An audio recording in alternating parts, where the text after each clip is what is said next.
So there are so many ways to raise money, right? But the only way that is going to raise money for you is the way that you know. And so what I'm going to do is teach about the various types of fundraising tools that you can use. We're going to go through some exercises to give you some examples, and then we're going to do some like role playing for you guys, because I think that the hardest part that people have, the hardest part about raising money is the ask, right? Most people don't want to ask, especially if you're asking family and friends. Now, I'm going to tell you, the people that are the hardest people to get money from are family and friends, especially if you're that person that always asks for money from your family and friends. So if you're that person, it's really tough to ask. It's actually easier to get money from strangers than it is from family and friends. I am a living testimony of that. So now I'm not saying that they don't give me money. I have family that donate to the organization in a major way even now. So shout out to those family members. But there's always those ones that we like, I see you on social media, but I'm not going to support. So what I'm going to do is we're going to first start off by talking about the number one way that nonprofits raise money. The number one way that nonprofits raise money, is it grants? No, it's actually not grants. Actually, if you do the research, 90% of an organization's revenue will most likely come from individual donors. Individual donors. So why wouldn't we have an individual donor campaign if 90% of the revenue or 70% of the revenue is coming from individual donors? Now, in my situation, well, when I say situation, I mean my organization. In the organization that I co-founded, it was actually the opposite. Because I'm a really good grant writer. I've been doing this for 22 years. So it's an art and a science to grant writing. So there is a way to be able to get grants on a recurring basis, not luck, but actual strategy. And my organization actually was 80% grants and 20% individual donors. And that's actually is not really a good thing, because when you have so many grants, your organization is, especially if it's one single large grant. So we just came out of a $1.5 million grant cycle. That grant cycle did amazing. Like, we had 105 people employed. We actually did 3 years of that particular grant, and it put, a million plus into the economy. But what it didn't prepare us for was what's going to happen when that money runs out. So the money ran out. We started planning. It's called like a succession planning, but it's planning for when the grant runs out. We started planning for when the grant runs out about 9 months before the grant ran out. And what we started doing was looking for ways to boost our individual donor campaign. We also looked for ways to turn some of our free programs into paid programs, because we have like after school programs and summer camps. And a lot of these areas that we're in are areas that are middle class, not necessarily all like like low income. So there were some families in our program that really needed us and really couldn't afford after school programs or summer programs. But then there was some that were like, they made a decent living and it helped them, but they could actually pay for, um, a portion of it, what we call is the registration fee. So what we did was we made a free program, the summer program, which was free, We turned a free program into a program with a $150 registration fee.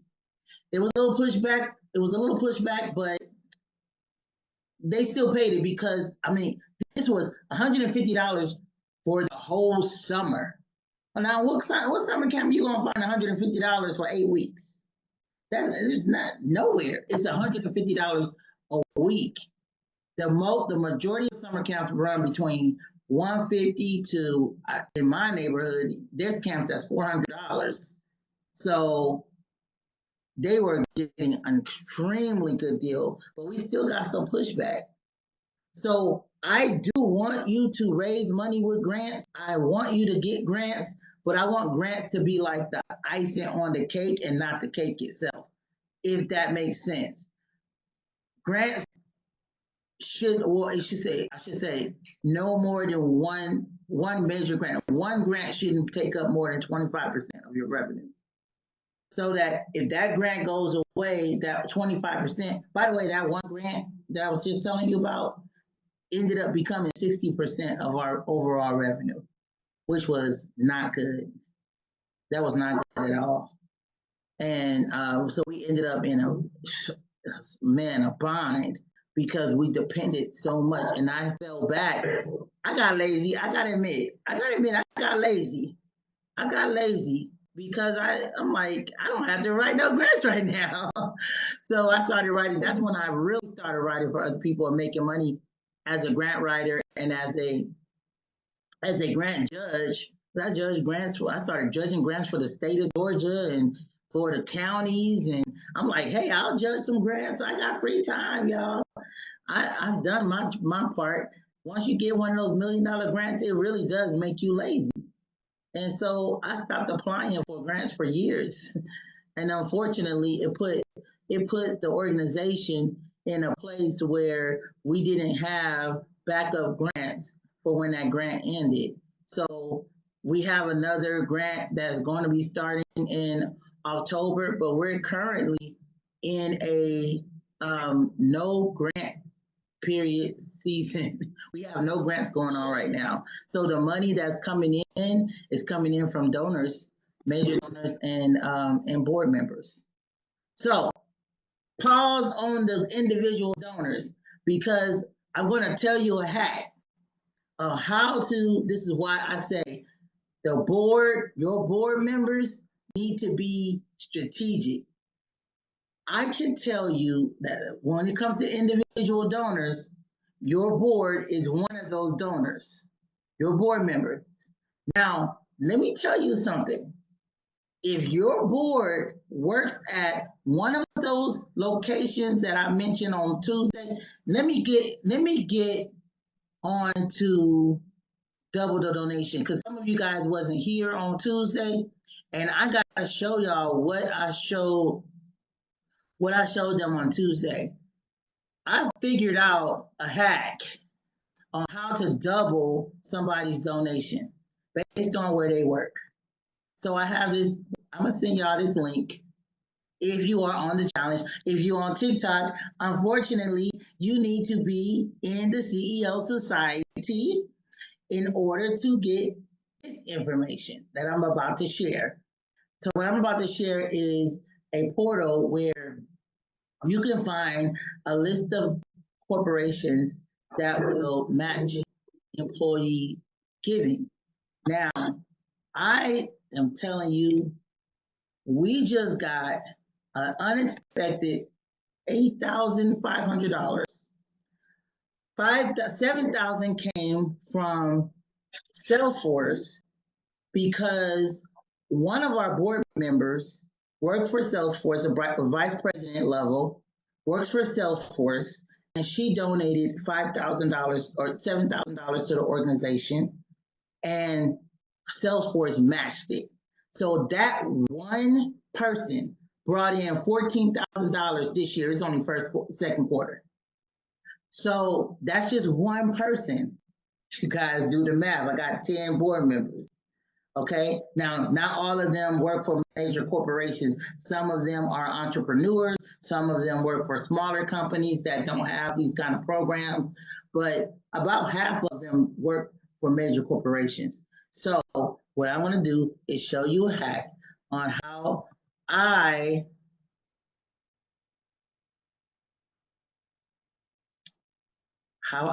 double my donations. All right. So I ask people, hey, where do you work? Anybody want to share? Anybody on the call work somewhere for corporate? Anybody on TikTok work somewhere corporate? Just type the name of the corporation you work at. Like especially if it's a big corporation, type the name of the corporation you work at, and I'm going to show you. I'm going to show you exactly how much money they will donate on your behalf. As long as you donate, they will donate. Where? Let me see. Where y'all calling from? Where y'all calling from? Nobody work for a corporation? Nobody on the call work for a major corporation? Okay, so we just gonna do a fictitious corporation then.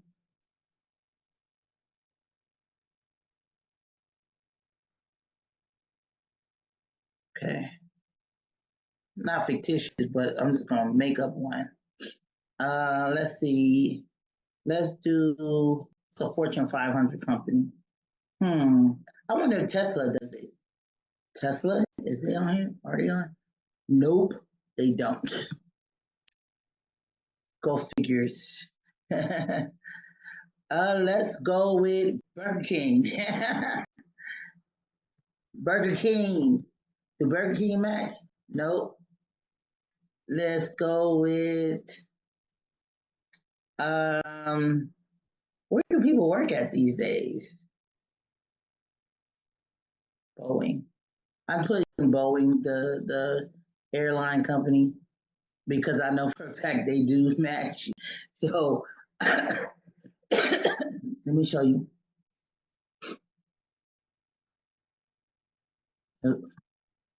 All right. So Boeing does 1-to-1 match, which means that if you work at the airline builder, Boeing company, they will match up to $10,000. And then the other thing that I look for is, do you have to be full time? Do you have to be full time? Do you have to be part time? Or can you be retired? And look, if you worked for Boeing in the past and you retire from Boeing, you can actually donate too. And then submit your donation request, matching request to the HR, and they will send us another 10,000. Oh, it said retirees are eligible for 3,000. See, that's why you got to read the fine print. So if you're retired, they will do 3,000.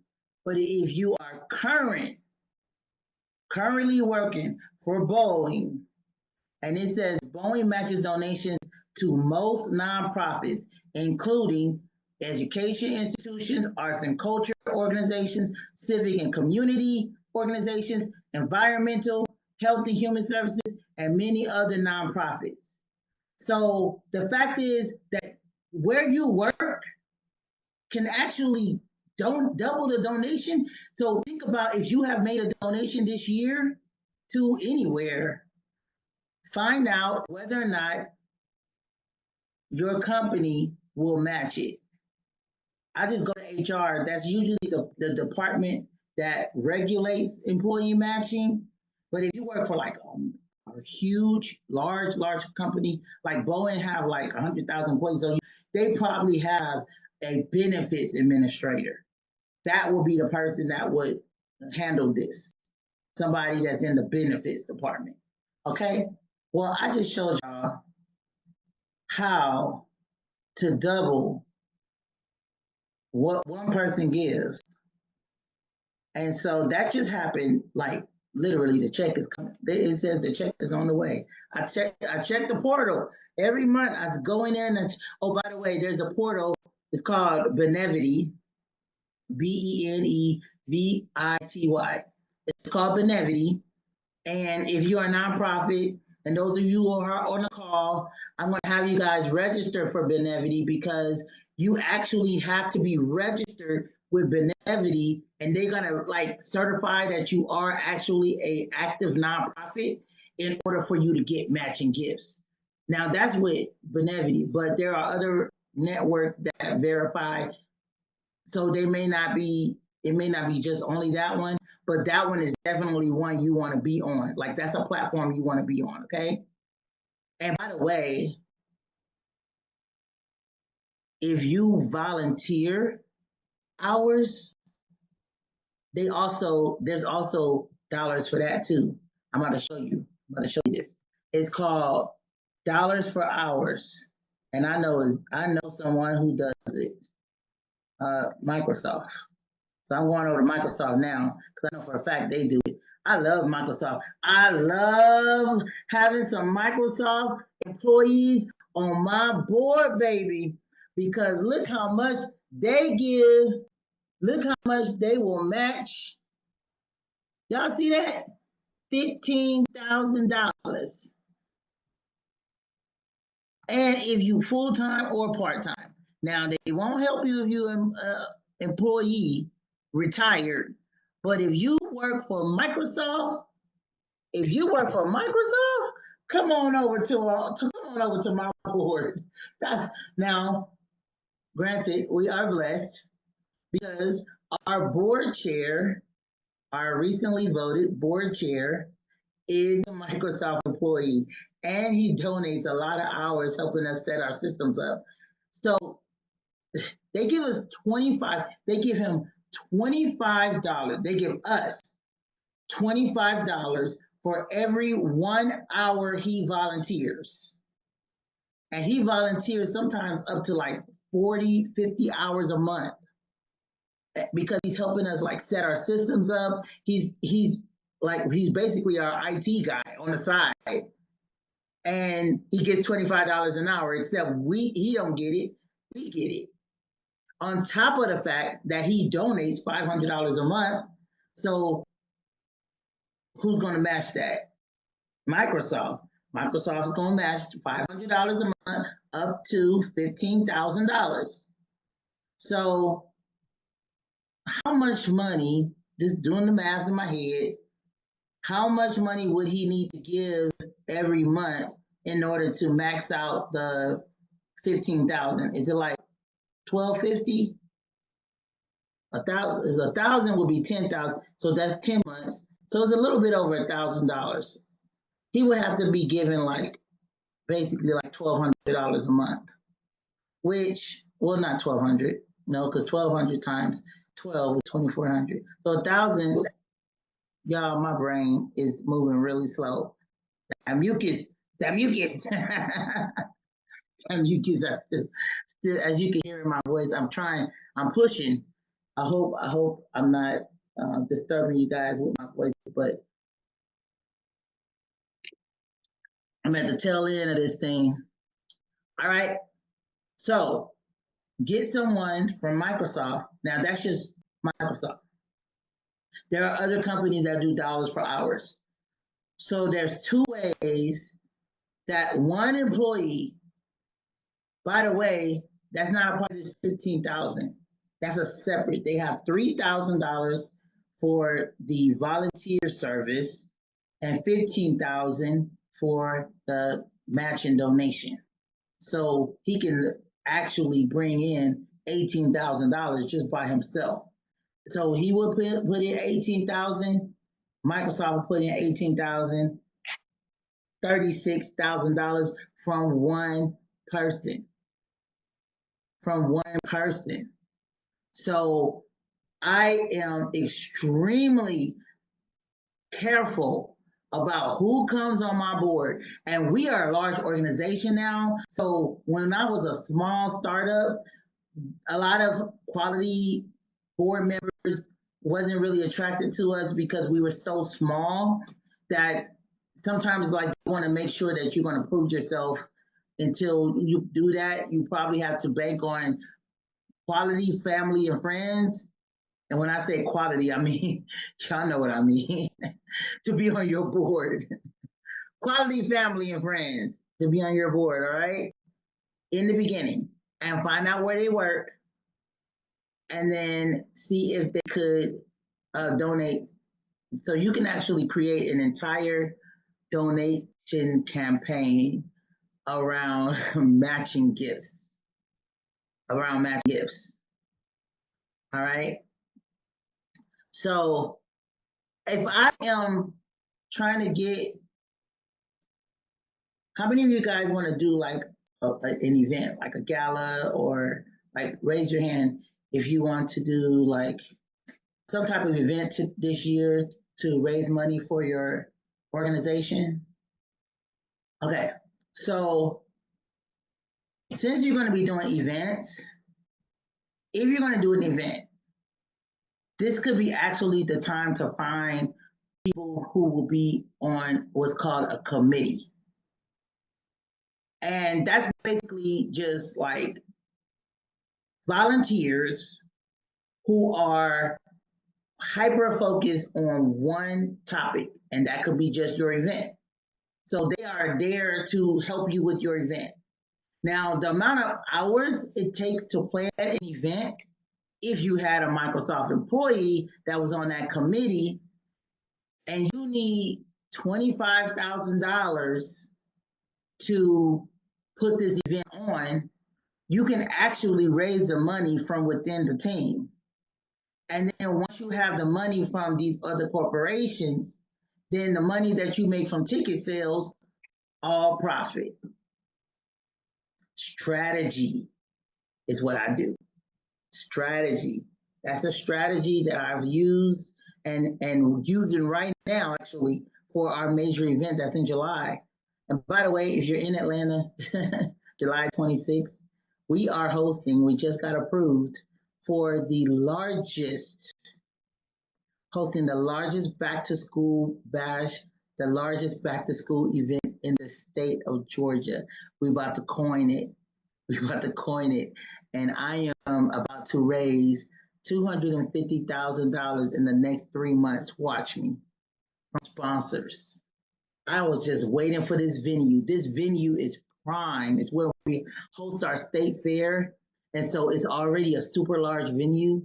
And then we have a couple of artists that are on standby. They were waiting for us to get the approval for the venue, which we just got. So this is hot off the press. We about to, you guys, those of you in the CEO Society, you about to see me do for myself what I'm teaching y'all to do. Because there's a lot of people out there on TikTok, on Instagram, Facebook, whatever, and they're talking about all of this. This is how you do this, this is how you do that. But they never done it for themselves. They never grown a nonprofit or organization. They've never won a grant, or if they have won a grant, it's one of them one-off grants that they threw a dart at and won accidentally. There was no strategy around it.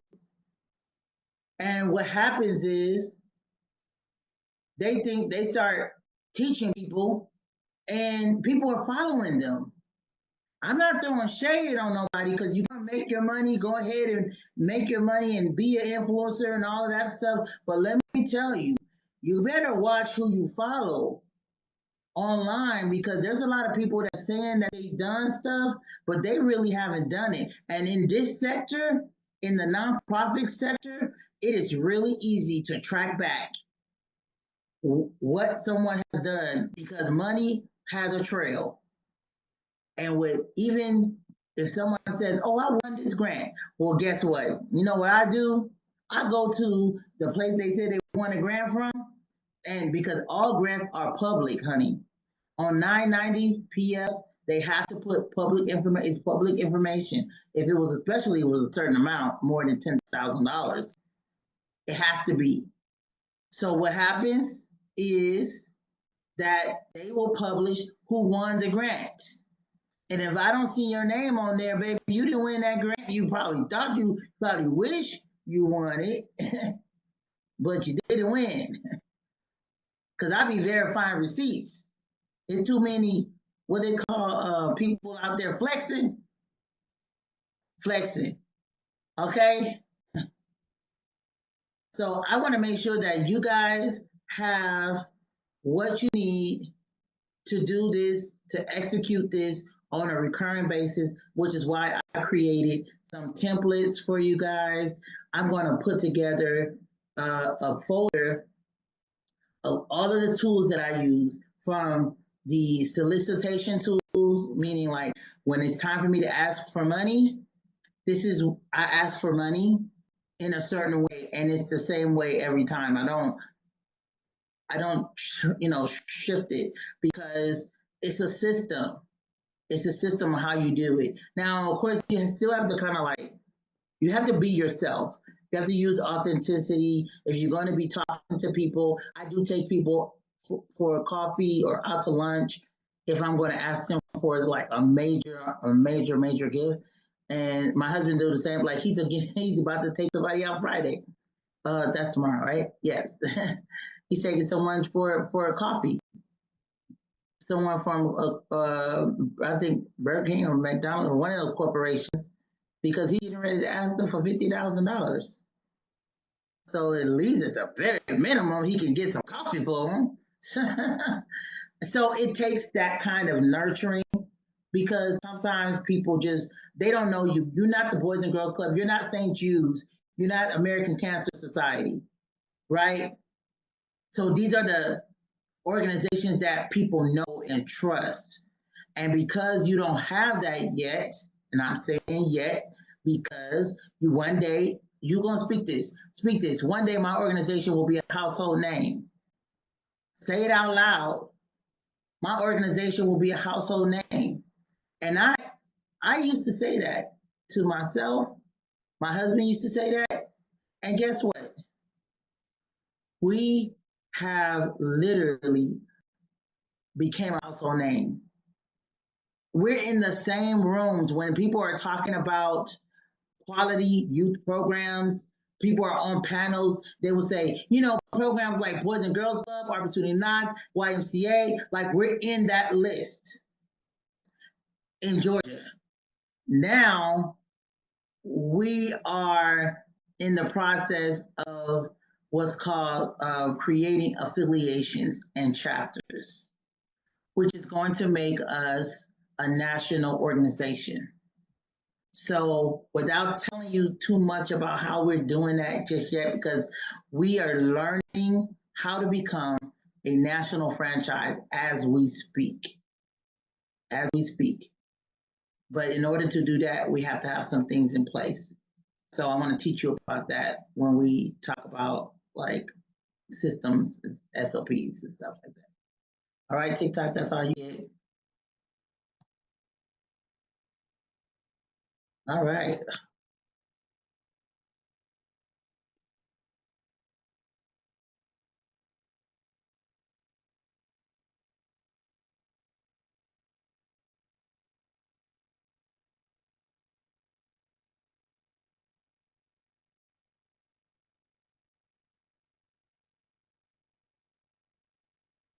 Okay, so I just shared y'all about the double the donation. Do we have any questions about that? About how to, okay, yeah, let me look up FedEx and UPS, because there's UPS headquarters here.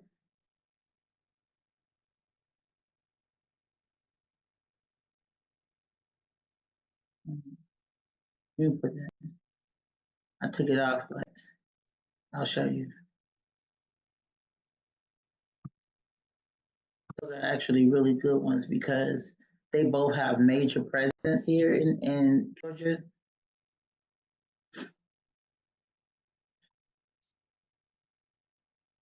UPS. Is it spelled out? It was a United Parcel.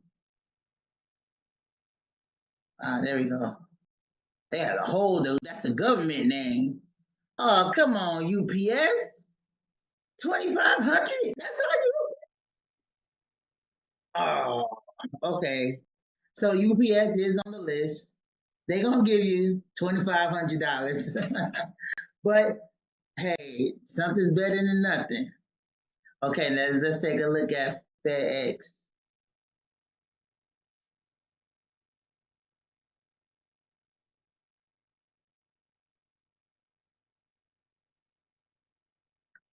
Oh, come on, FedEx.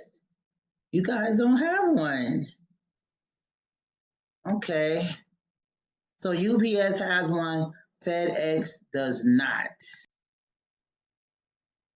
Anybody else want to check a company before I move on to the actual individual donor campaign?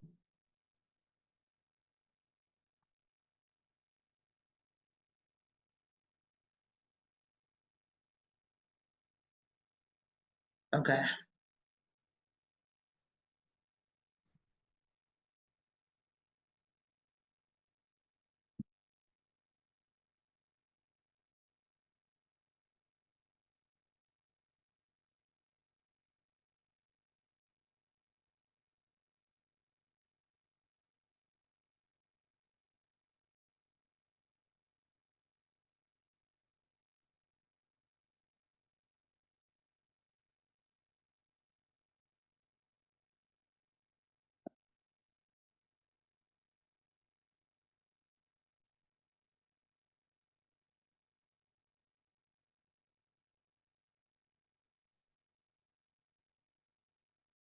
Okay. All right. I'm going to share my screen.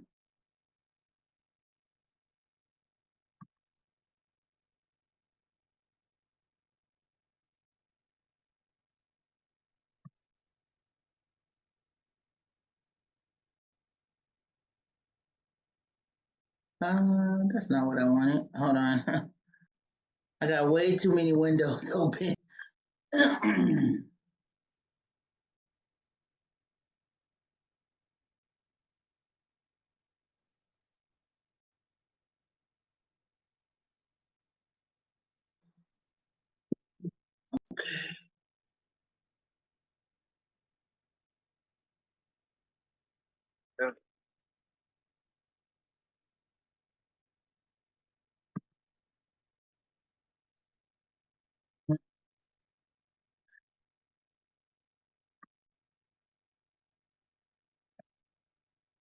Guys, I had all these things open and I opened up the wrong tab and now I have to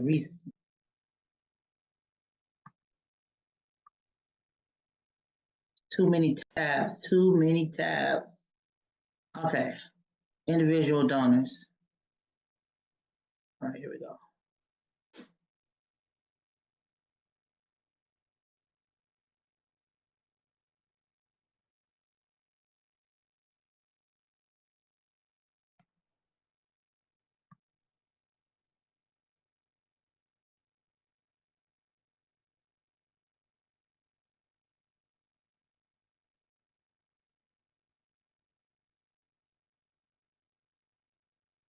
So first I'm gonna talk to you about what the framework is for like finding, like how do you find people to donate?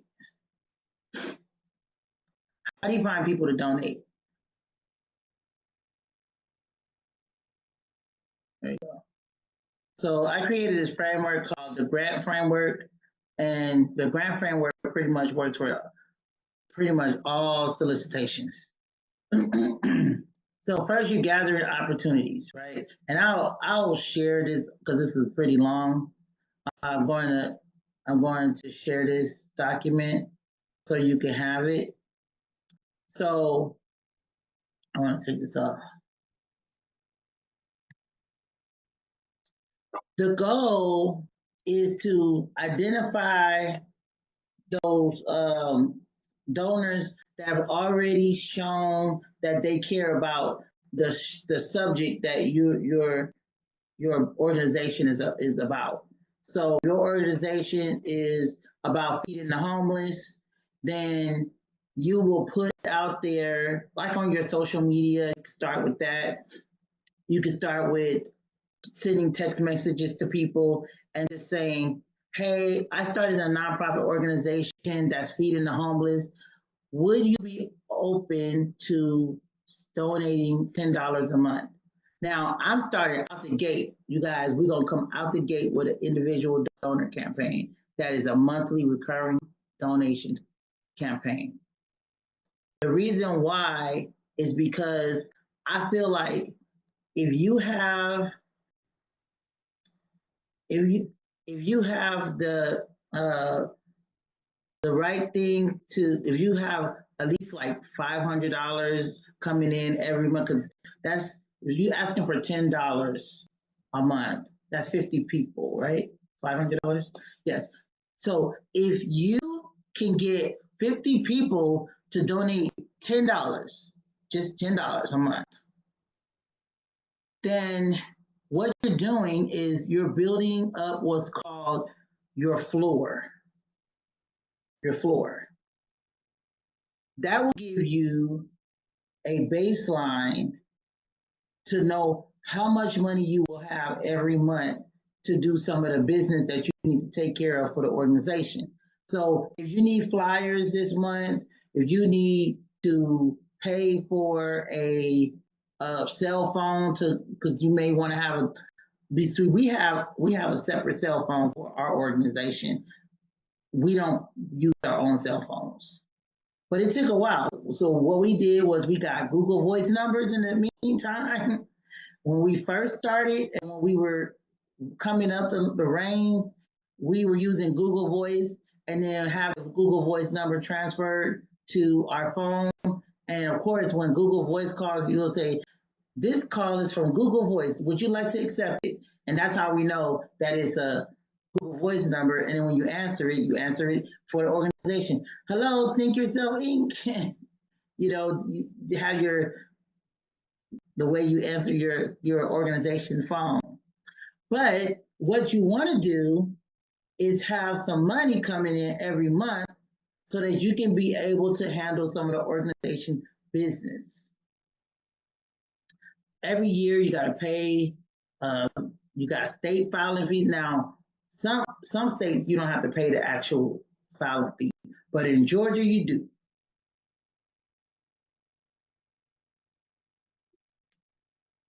I mean, it's only $50, but in Georgia you have to pay every year. There's a lot of states you have to pay every year, Tennessee.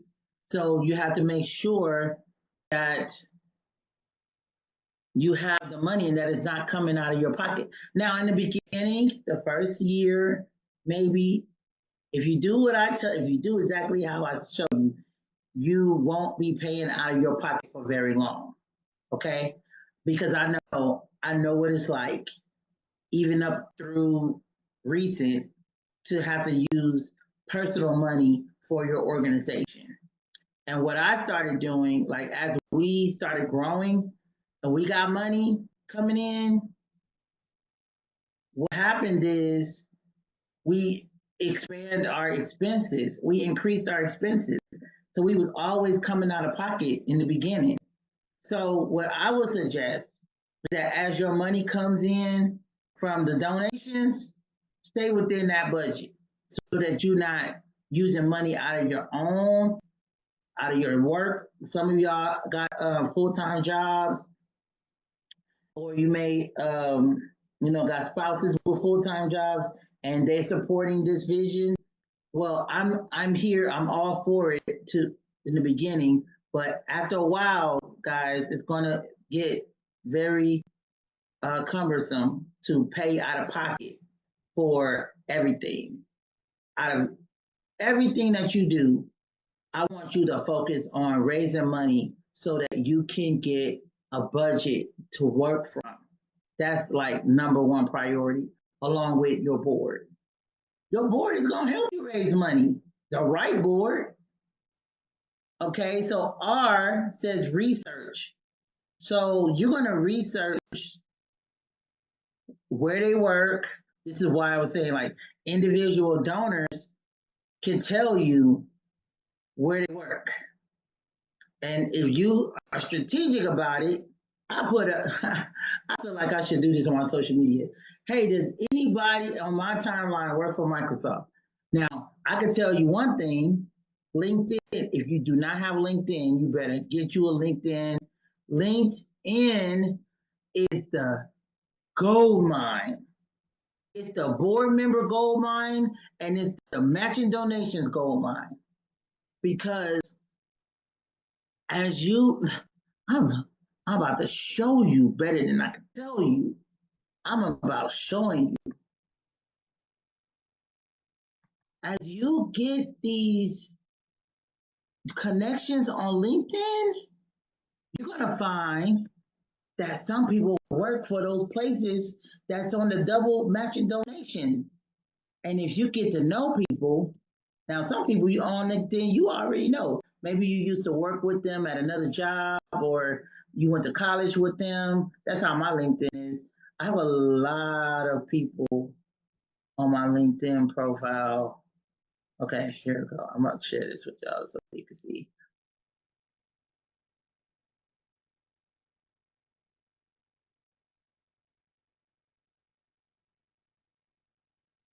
All right, so we're talking about how to research individual donors and finding the high quality board members. So I've started with LinkedIn, right? So I'm gonna take this off because I was creating the job. Okay, so we are here. No, we're gonna go to my network. So over here, I have 1,732 connections on LinkedIn and 2,791 contacts. I'm in 23 groups, a part of 6 events, and a part of 248 pages and 5 newsletters. So I'm really active, as you can see.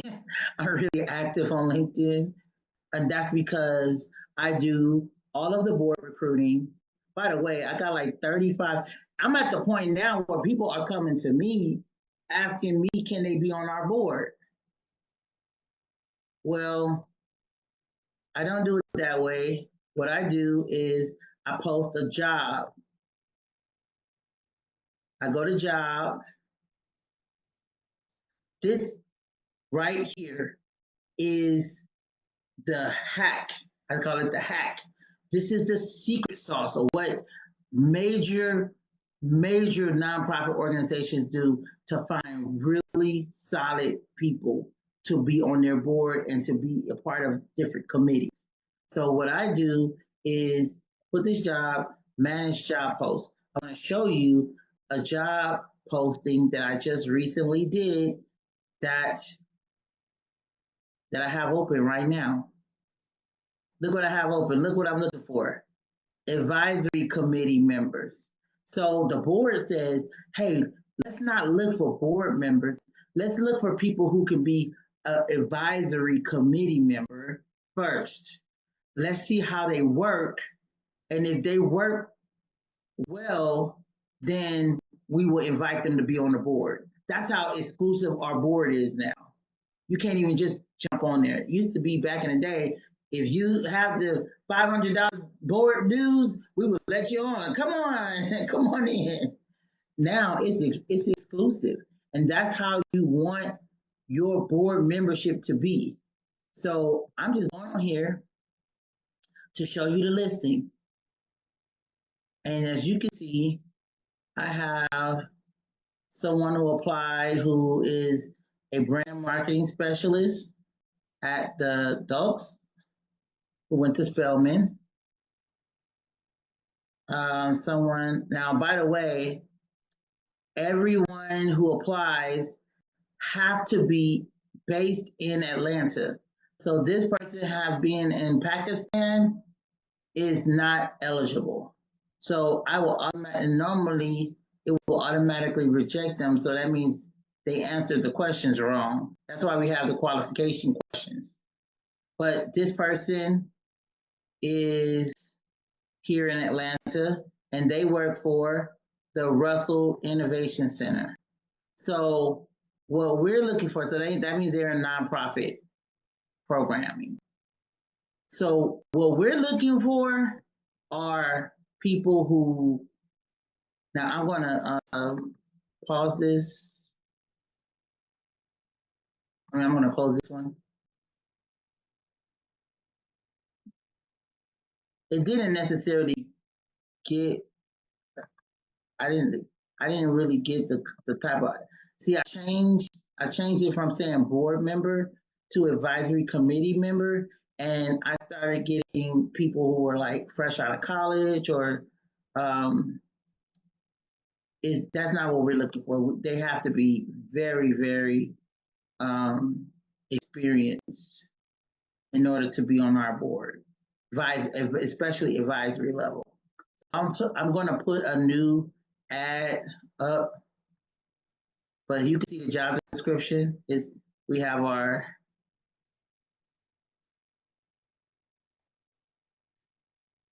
roles. Ooh, there's a typo. Oh goodness.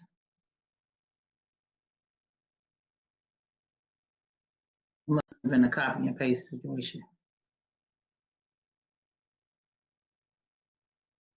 Okay. So go to network, go to your network. Who are we gonna look for? We're gonna look for people who work at Microsoft. I want to see who else I know work at Microsoft.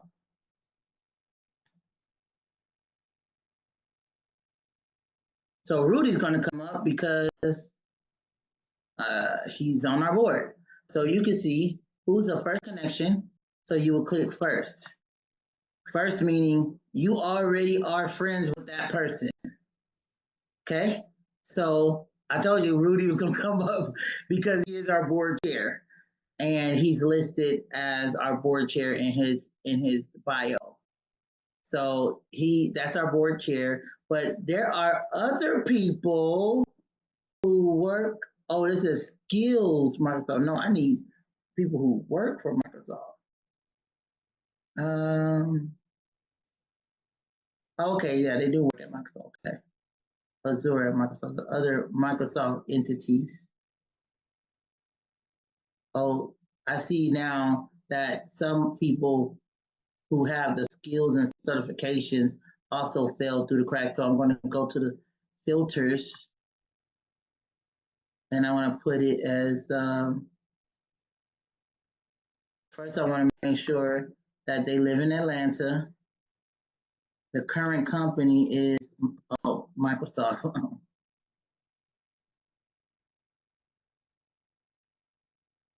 Now we're going to show results. Okay, so we down to 1, 2. Wow. I didn't realize I knew. Okay, 5 people who work at Microsoft. Now I'm looking at the name. I'm like, oh man, do I actually know them? Okay, I went to college with this guy, so I can do a warmer. Okay, I don't know who she is, but she's a first connection. I know a lot. There's a lot of people, guys. There's a lot of people that know me. I just be accepted. I try not to do that with LinkedIn because the whole premise behind LinkedIn, like when it first started, was that friend who knows. So you know how somebody's like, I got a friend or somebody, so and so knows somebody. This is how you find out who somebody knows. It was an excellent idea when it was started, when it was created, because it gives you an opportunity to know somebody and then know who they know. So if somebody is a second connection, if I want to know who works at Microsoft, well, I'm not going to put Microsoft because I already know. I want to go back to the filters. I want to change. I want to know who's in Atlanta and who works for Google. And I want to show results, first and second connections. Now, the reason why is because I need Google to sponsor my event in July.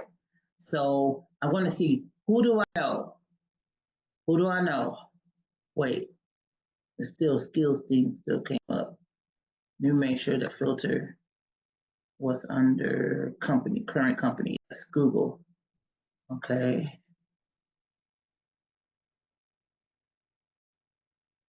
And you can make this is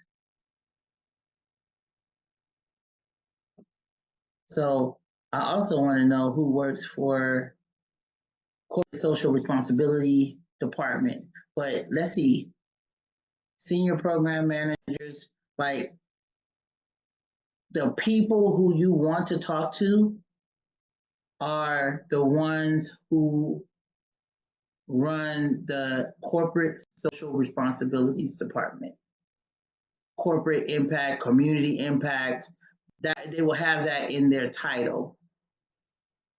And those are the ones that will sign off on sponsorships. So, let's see who this is. This is a second connection. Executive operations. Second in command. Executive operations partner, administrations, communications, and engagement professional. Man, people in their titles, boy. Exactly what do you do again?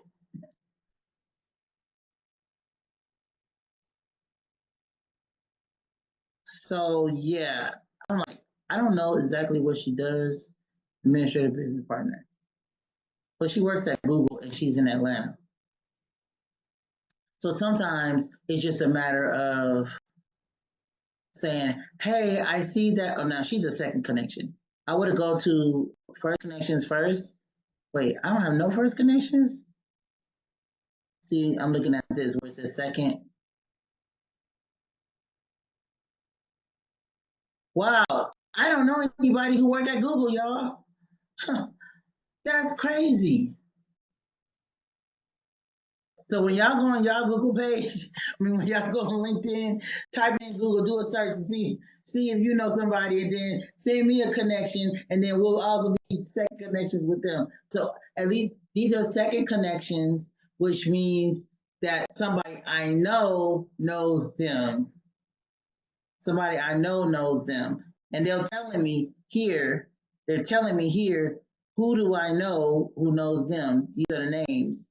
So this particular, oh wait, executive search.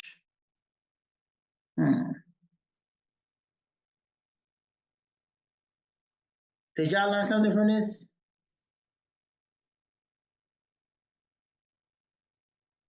Yes.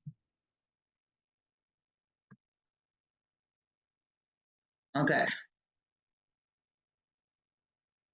So now when we go after individual funding, well, individual donors, when we go after individual donors, we're going after them strategically.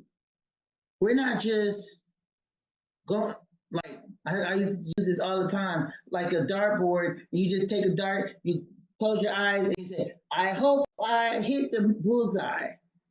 No. Instead, you're going to create it. If you don't have, does everybody have LinkedIn? If you don't, you create one, try to get some connections on there. It takes some time to build. I mean, I have 2,000 plus connections. I've been on LinkedIn since 2010, guys. So that's why I have so many connections.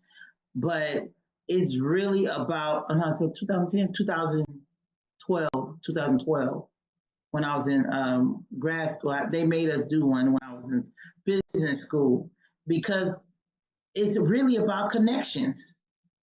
So I want to help you craft an individual donor campaign right now. So what you're going to do is we're going to go to ChatGPT, our favorite place, our favorite person. And the first thing we're going to do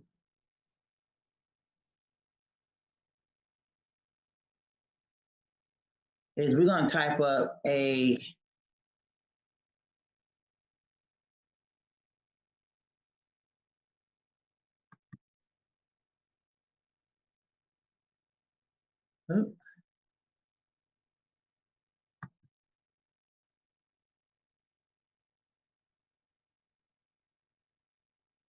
we'll type of donor letter. We're going to use somebody's organization as an example.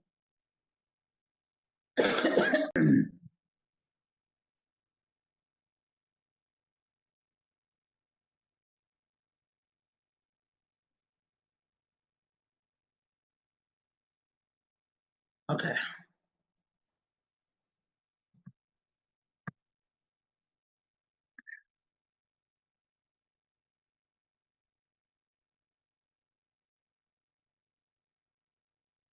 Yeah, I see mine.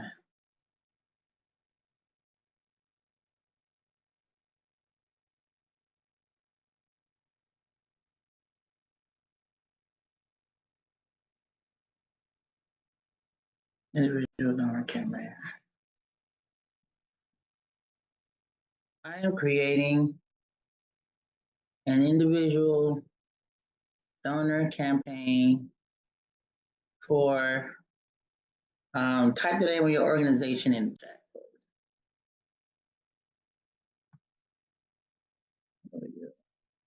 Well, we'll do yours, Kendra. And by the way, I'm gonna copy and paste this template, and you'll just change the name out, basically change out the information. Well, it's gonna be different because everybody have different missions, but let's see what we come up with. So first, remember in ChatGPT, you got to tell it what it is, tell them what it's gonna do. Now, I don't have to tell it what it is because this is my grant writing ChatGPT, so it already knows how to write for development. But you will put you are a. I want to just put that here. I'm showing you now how you would type it in to your ChatGPT, so that way you can actually use this same prompt to come up with your own individual donor campaign. You are a master of development for nonprofit organizations around the world. The biggest strength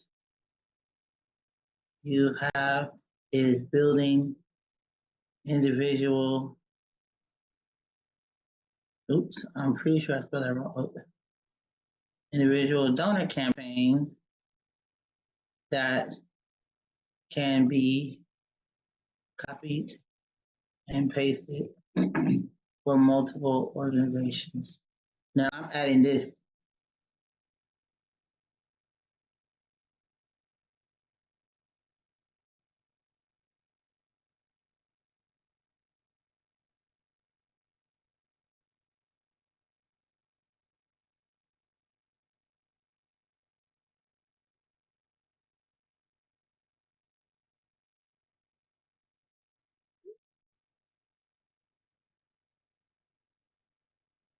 Okay.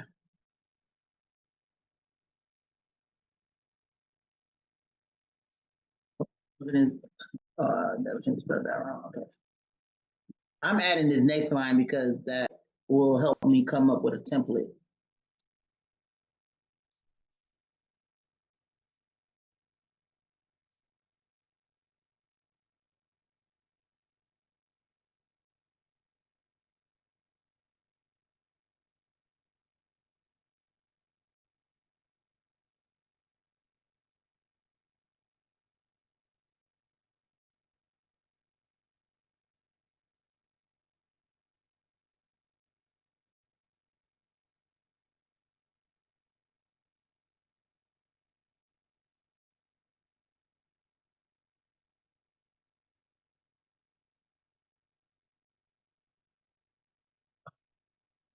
So what we're doing is we're gonna create a one-sheeter that will explain what the donation is for.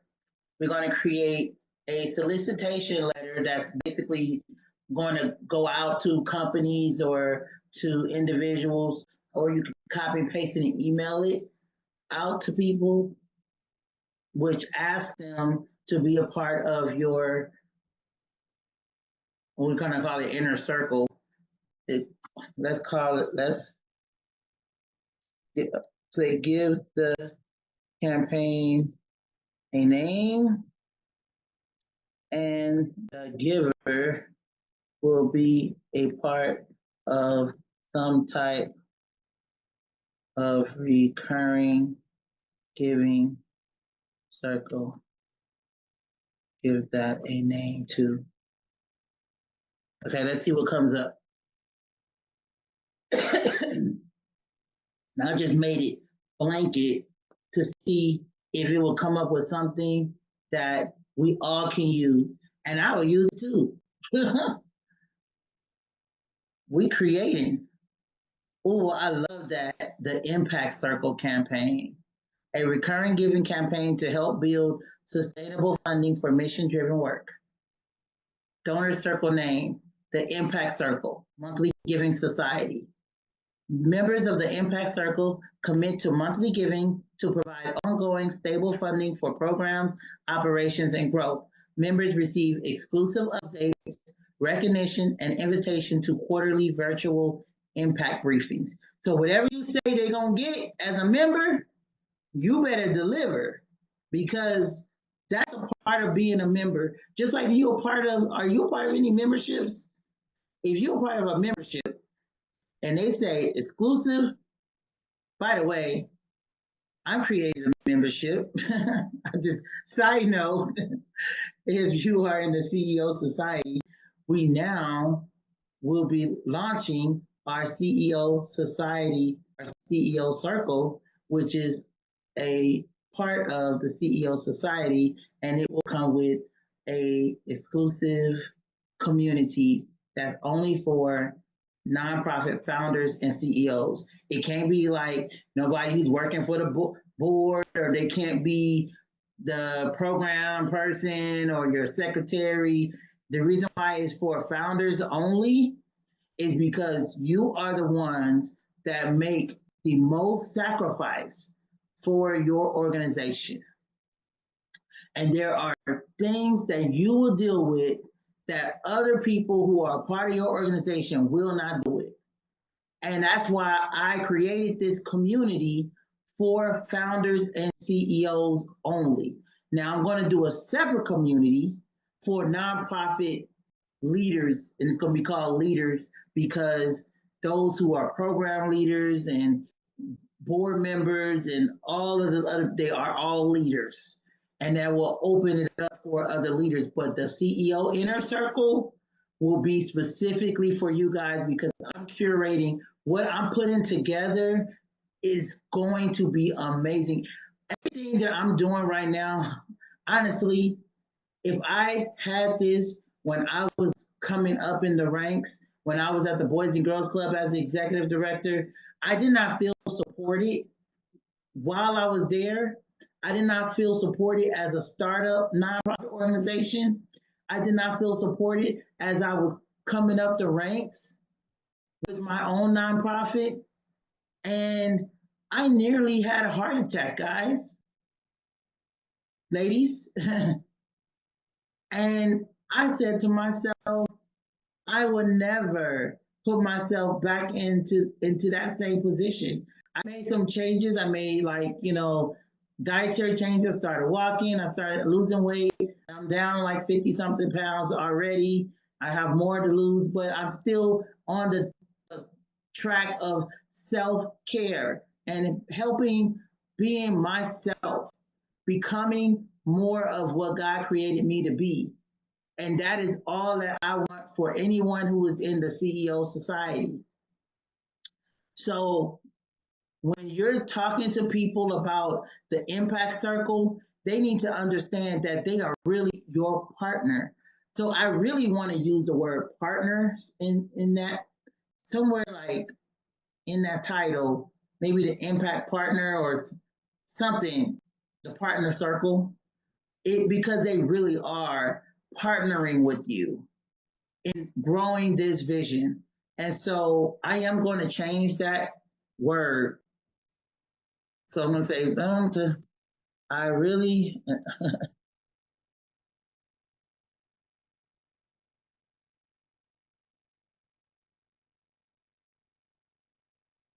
goodness, we should really use the word partner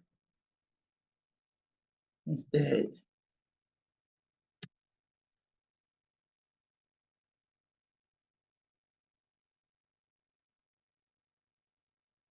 I feel like we are asking people to partner with us and the mission to fulfill this mission by their monthly giving of as little as, I mean, you can make it as little as $1 if you want to, but I would say as little as $5.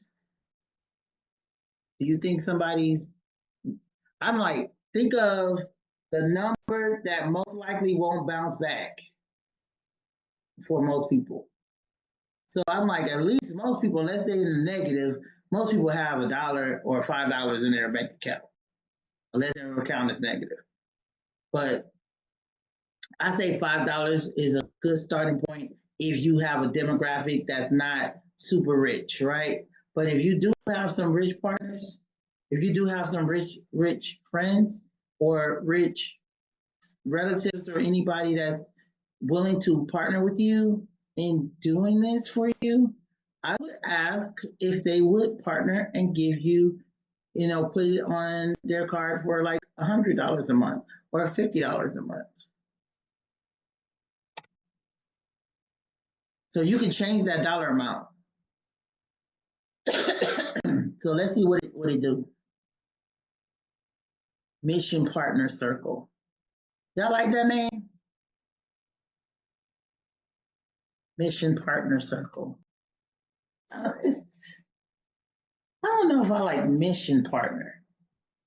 I mean, no, it is mission partner, but I think circle is throwing it off.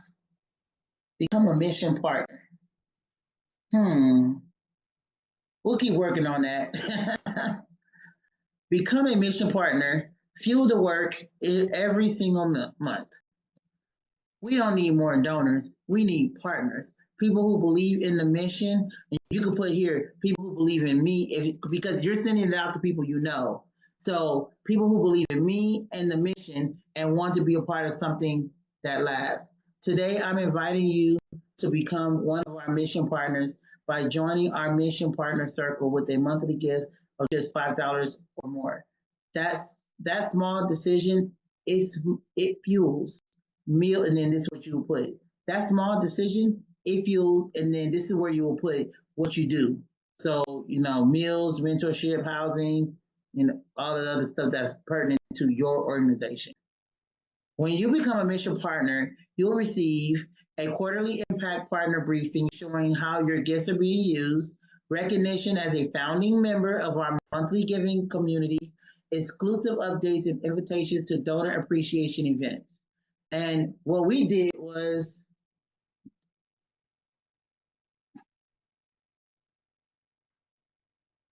we gave everybody a commemorative mug and a patch and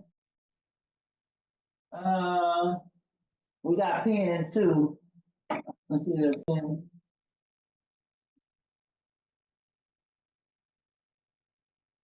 It's a bag of pins somewhere around here. So we actually ship them. Now, because our mission, our individual donor package starts at $50, we're able to do this because we were able to get these commemorative items for a very, very low price. So for that $50, I think the cost was $6.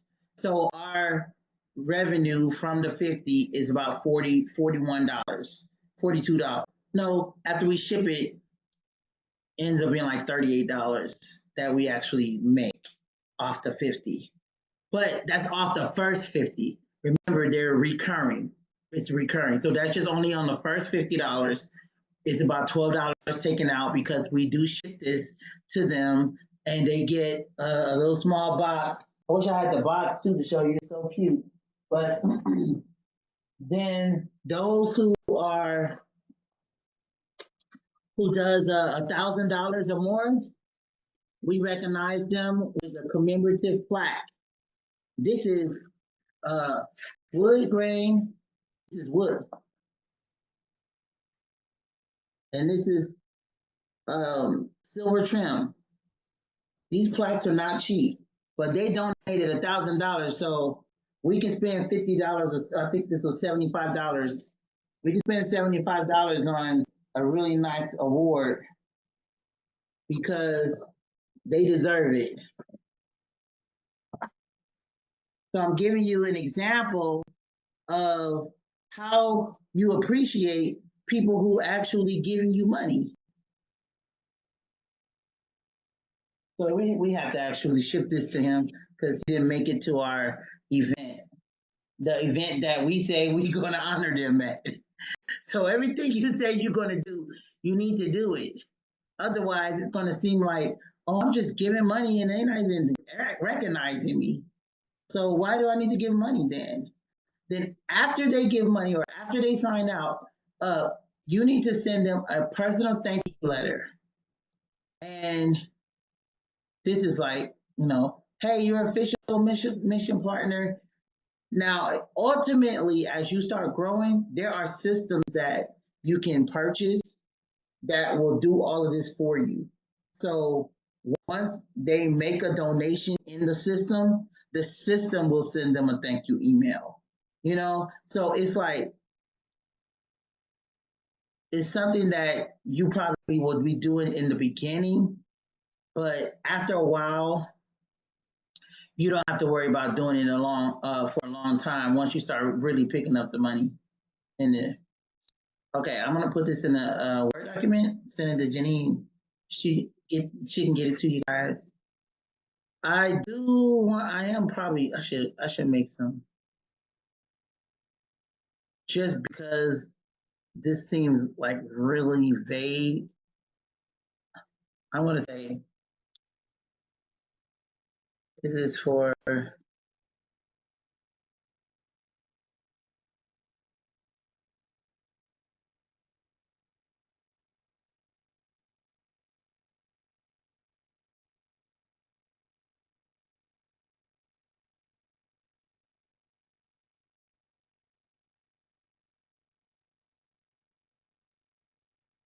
okay, let's see what comes up. It just seems so empty, right?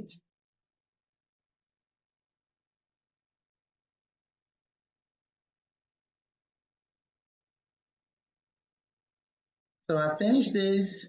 You can take this letter, y'all use it tomorrow. So the homework today, because it's already 7:50, while this is loading, and this is your individual.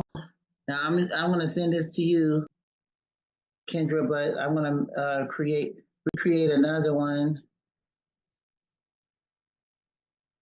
with a fictitious organization so that we can use it for the document library, and then we'll send that to y'all.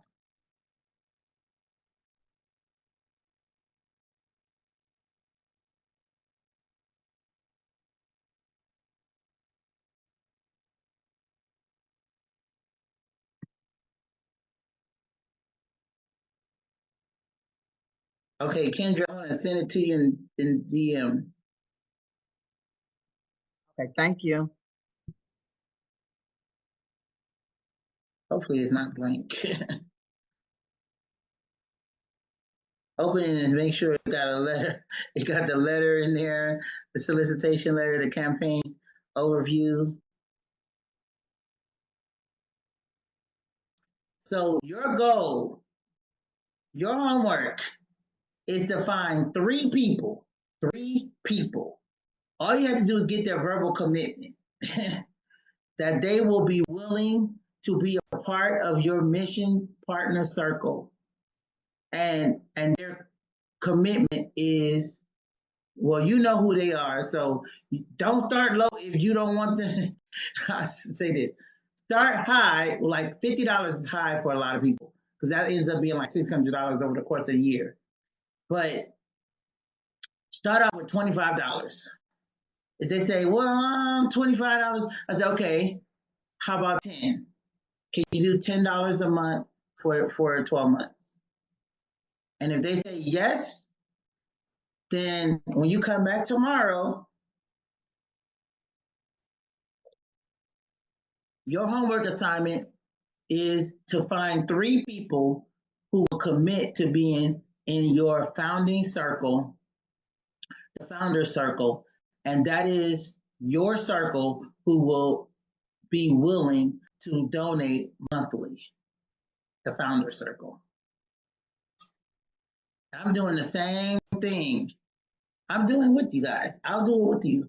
So you come back tomorrow and you're going to say, hey, I was able to get my grandmother, my uncle, and my coworker to commit to make it a $10 donation every month.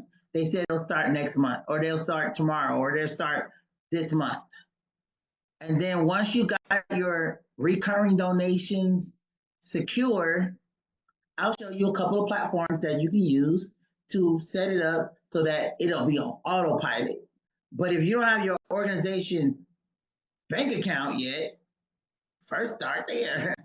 And if you do have it, then you'll set up your recurring giving campaign with the platform. And there's a couple of platforms that I would recommend that you do that doesn't cost, like, because if you use PayPal does it, but they charge 3% every time. And you don't want them taking your donations. So don't use PayPal. Instead, there are a couple of platforms that will not charge you or will charge you 0.5%, like under 1%,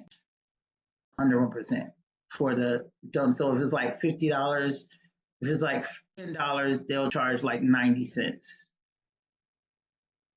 or 80 cents, something like that, or 50 cents. It's very, very, very low. Okay, then that money is donated into your account, and then boom. For some of y'all, you're going to get the cost of this week. I'm just paying for myself. For some of you guys, you're just going to end up paying for what your investment was. And then all of you will be working on building a much stronger individual donor campaign. But this is just to get your foot wet, okay?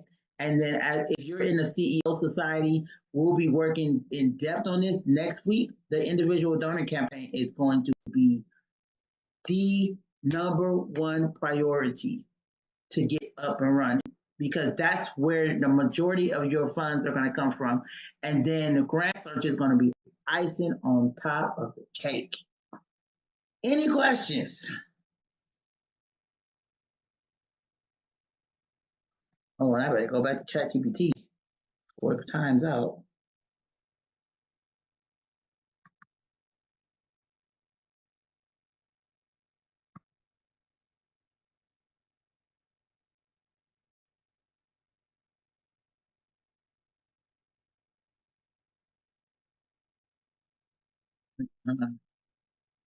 That's it. Drop your questions.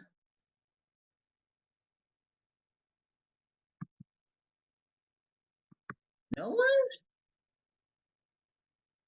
I dropped a lot. Like, I dropped a lot of information.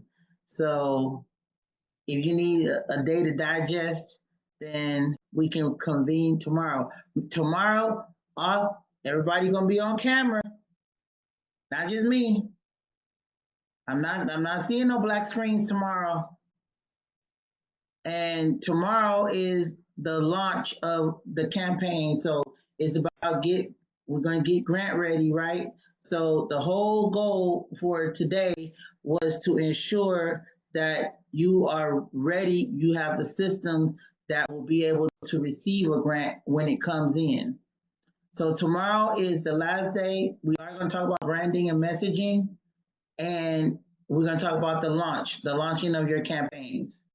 And the goal is at the end tomorrow, if you still want to move forward with what we're doing in the CEO Society, you will have the opportunity to come on board for as low as $500.